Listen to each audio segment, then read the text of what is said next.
राजस्थान में भूजल अलर्ट जारी, गिरावट वाले टॉप 3 राज्यों में आया राजस्थान। हालांकि राजस्थान के 25 जिलों में बड़ा भूजल स्तर, चित्तौड़गढ़ में सबसे ज्यादा इजाफा। केंद्रीय भूजल बोर्ड की ताजा रिपोर्ट जानकर उड़ जाएंगे होश। भूजल संरक्षण नहीं किया गया तो पीढ़ियों के लिए दिन होंगे मुश्किल भरे। जलवायु बदलावों का असर तेजी से भूजल स्तर पर गिरावट के रूप में दिखने लगा है, लेकिन पिछले कुछ वर्षों में हुई अच्छी बारिश के बाद देश में भूजल स्तर में सुधार देखा गया है।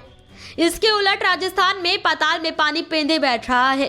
केंद्रीय भूजल बोर्ड की ताजा रिपोर्ट प्रदेश में भूजल के अत्यधिक दोहन को लेकर अलार्म बजा रही है। देश में विश्लेषित किए गए कुओं में से 51.70% कुओं में भूजल स्तर में वृद्धि दर्ज की गई है। वहीं राजस्थान में 66% से ज्यादा कुओं में गिरावट आई है। चिंताजनक बात यह है कि इनमें से 21% कुओं में जलस्तर 4 मीटर से ज्यादा गिरा है। वहीं प्रदेश में महज 33.60% कुओं में ही भूजल बढ़ा है। देश में भूजल स्तर में सबसे ज्यादा गिरावट अरुणाचल प्रदेश में दर्ज की गई है। वहां रिकॉर्ड 80.95% कुओं में पानी उतरा है। वहीं आंध्र प्रदेश में 77.92% कुओं में भूजल स्तर गिरा है। भूजल स्तर गिरावट में राजस्थान तीसरे पायदान पर आ गया है। वहीं राजधानी दिल्ली में 74.14, केरल में 74.8 और तमिलनाडु में 72.63% कुओं में जल स्तर ऊपर आया है। जानिए रेगिस्तानी जिलों का हाल, जहां हुई अतिवृष्टि। इस साल पश्चिमी राजस्थान यानी रेगिस्तानी जिलों में भी असामान्य यानी सामान्य से 60% या अधिक बारिश हुई थी। इनमें बीकानेर, बाड़मेर, जैसलमेर और जोधपुर शामिल है। जालौर में इस साल सामान्य यानी औसत बारिश से 20 से लेकर 59% ज्यादा बारिश हुई थी। ज्यादा बारिश की वजह से जैसलमेर में मानसून से पहले जहां ग्राउंड वाटर की उपलब्धता 49.79 मीटर पर थी, अब ये 2.5 मीटर कम होकर 47.29 मीटर पर है। वहीं बाड़मेर में भूजल स्तर 1.73 मीटर, बीकानेर में 0.81 मीटर, जोधपुर में 1.51 मीटर बढ़ा है। साथ ही सामान्य बारिश वाले जालौर जिले में ग्राउंड वाटर लेवल 2.31 मीटर बढ़ा है। CGWB ने ऐसे तैयार की रिपोर्ट। CGWB देश भर में हर साल 4 बार भूजल की निगरानी करता है। भूजल में दीर्घकालिक उतार चढ़ाव का आकलन करने के लिए नवंबर 2023 के दौरान CGWB की ओर से एकत्रित किए गए जल स्तर के आंकड़ों की तुलना नवंबर के जल स्तर के 10 वर्षों के दशकीय औसत से की गई है। आंकड़ों में समझे प्रदेश के हाल। विश्लेषित किए गए कुओं की संख्या 753, भूजल स्तर में वृद्धि वाले कुएं 253, भूजल स्तर में गिरावट 500, 2 मीटर तक जल स्तर वृद्धि वाले कुएं 146, 4 मीटर तक वृद्धि 59 कुओं में, 4 मीटर से ज्यादा की वृद्धि 38, 2 मीटर तक गिरावट 223 में, 4 मीटर तक गिरा भूजल 121 कुओं में, 4 मीटर से ज्यादा गिरावट वाले कुएं 156। वर्षा जल को सहेज कर जमीन में पहुंचाना होगा। राजस्थान के कई इलाकों में खेती का रकबा बढ़ गया है। पानी की मांग लगातार बढ़ रही है, लेकिन उसके मुकाबले वर्षा जल को सहेजने के प्रयास नहीं हो रहे हैं। नदियों पर एनीकट बने, व्यर्थ बहने वाले बारिश के पानी का संरक्षण हो, मकानों व कार्यालयों में वाटर हार्वेस्टिंग सिस्टम लगे, जिससे पानी जमीन में पहुंच सके, तभी भूजल स्तर बढ़ेगा। कृषि में भी पानी का समुचित उपयोग करना चाहिए। कम पानी वाले फसलों की पैदावार करने की आवश्यकता है। आपको बताते चले कि केंद्रीय भूजल बोर्ड की नवीनतम रिपोर्ट ने देश में भूजल के स्तर को लेकर कुछ ऐसे तथ्य रेखांकित किए हैं जो चिंता पैदा करते हैं। ये चिंता तो पर्यावरणविदों को लंबे समय से सता रही है कि देश में भूजल का स्तर लगातार गिर रहा है, लेकिन इस नवीनतम रिपोर्ट में ये तथ्य सामने आया है कि गुजरात, मध्य प्रदेश, उत्तर प्रदेश, छत्तीसगढ़ और पश्चिमी बंगाल में जहां कुएं के जलस्तर में अपेक्षाकृत सुधार हुआ है, वहीं राजस्थान और पंजाब जैसे राज्यों में कुएं के जलस्तर में आमतौर पर गिरावट देखी गई है। रिपोर्ट के अनुसार राजस्थान में तो 66% कुओं में जलस्तर गिरा है। ये स्थिति इसलिए चिंतित करती है क्योंकि इस वर्ष देश में अच्छी वर्षा हुई है। राजस्थान में तो भूजल संरक्षण की एक पुष्ट परंपरा है।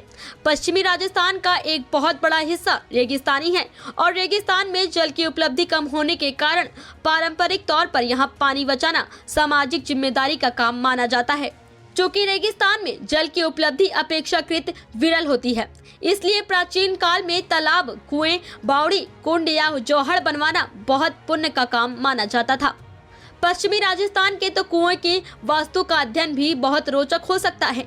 ये कुएं न केवल इतने गहरे हैं कि इन्हें पाताल तोड़ कुआं कह दिया जाता है, बल्कि ये इतने विशाल भी होते हैं कि इनके ऊपर हुए निर्माण में वर्षों तक सरकारी ऑफिस तक चले हैं।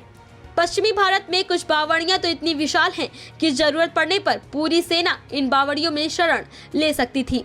समय और समाज की बदलती हुई प्राथमिकताओं ने अधिकांश प्राचीन कुओं, बावड़ियों, तालाबों, कुंडों को उपेक्षा के गर्त में ढकेल दिया।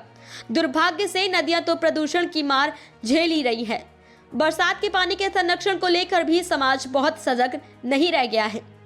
70 के दशक के अंत में जब गांव-गांव में नलकूपों के माध्यम से जलापूर्ति संभव करने का अभियान चला, तो धरती की गोद में छुपे पानी के भंडारण को अपनी आवश्यकता के अनुसार बाहर निकालने का साधन तो लोगों को मिल गया, लेकिन धरती के अंक की जल की समृद्धि को बचाए और बनाए रखा जा सके, इस दृष्टि से गंभीर प्रयास नहीं हुए।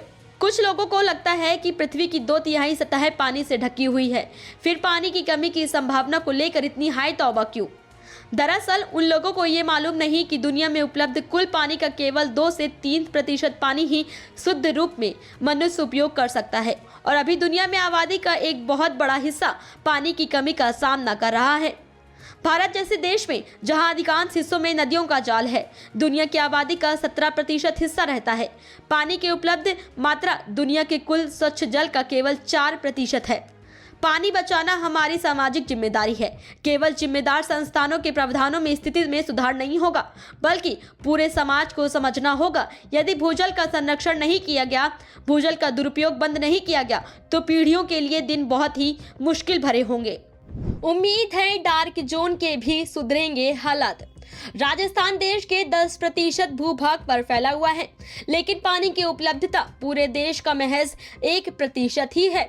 2019 में आई सेंट्रल वाटर कमीशन की reassessment of average annual per capita water availability for year 2021 और 2031 के अनुसार देश में प्रति व्यक्ति जल की उपलब्धता 1486 क्यूबिक मीटर और 1367 क्यूबिक मीटर आंकी गई है, जबकि 1700 क्यूबिक मीटर से कम उपलब्धता को जल संकट और 1000 घन मीटर से कम जल उपलब्धता को कमी की स्थिति माना गया है। राजस्थान इन दोनों ही स्थिति में काफी पीछे है।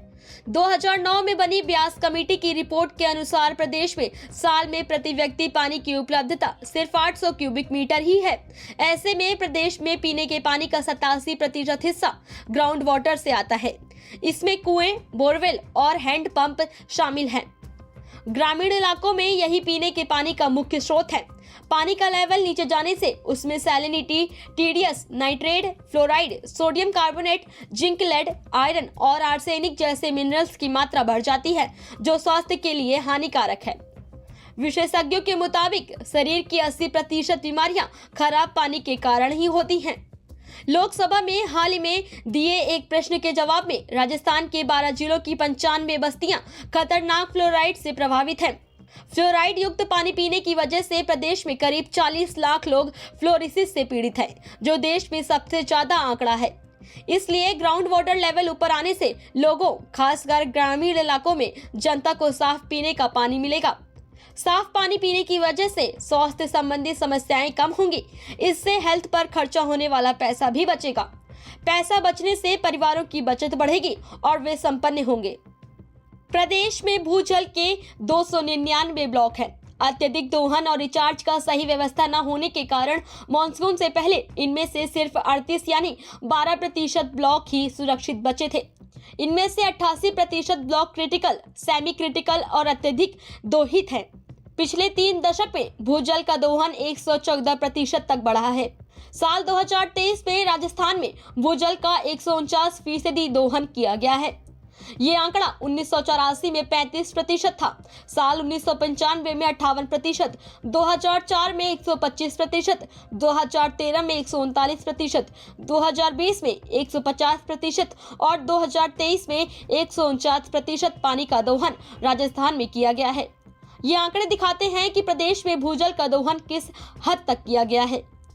हालांकि विभाग के अधिकारियों को इस साल की अधिक बारिश से थोड़ी उम्मीद है। क्योंकि जिस तरह से जिलों के भूजल स्तर में सुधार हुआ है, इससे तय है कि कुछ डार्क जोन में भूजल का स्तर सुधरेगा। टाइम्स ऑफ डेजर्ट की स्पेशल रिपोर्ट।